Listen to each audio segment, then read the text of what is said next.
Tonight at 11 o'clock with the first legal restaurant seating in Marion County in almost 10 weeks. A lot of people with cabin fever were ready to support their local businesses, but still there were a lot of empty seats. Wish TV's Dan Klein reports businesses hope as word gets out, more people will come out. Illinois Street has a brand new look. Tables on the pavement, dining in a socially distant way, but in a way that allows restaurants to reopen. But the first dinner rush in almost 10 weeks outside here in Marion County wasn't as busy as many were expecting.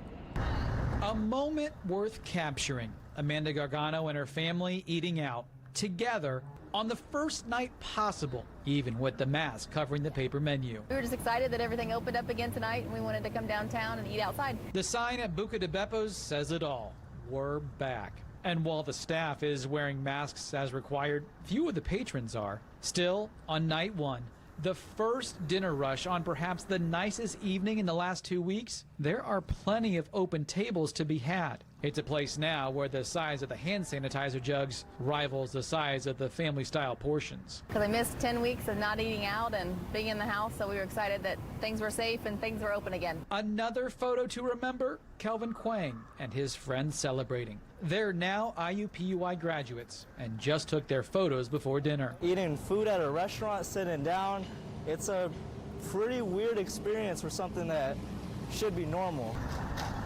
A few other signs of normalcy too. Horse-drawn carriages are back out on the streets. Even one of the pedal pubs is out looking for customers, with the driver having a mask on. It's those types of signs which show that new normal, like these bright orange signs asking for social distance, which seem to be almost every 6 feet themselves. But making this happen has not been easy for restaurants. Getting the word from the mayor on Wednesday and trying to open 48 hours later. Some places like Ruth's Chris not open, while at P.F. Chang's next door there's plenty of open tables. The turnout wasn't at what we planned, but it's still been an okay turnout. Revenue down about 60% here, like so many other places. And while there is seating outdoors, the barriers make it more difficult for delivery drivers. Still, the hope is momentum will build through the holiday weekend and beyond, just like it did these last 10 weeks for takeout. I'm really hoping that people just hear that word I'm doing it and start making their way down to this part of the city. And for those who did, it's nice to not cook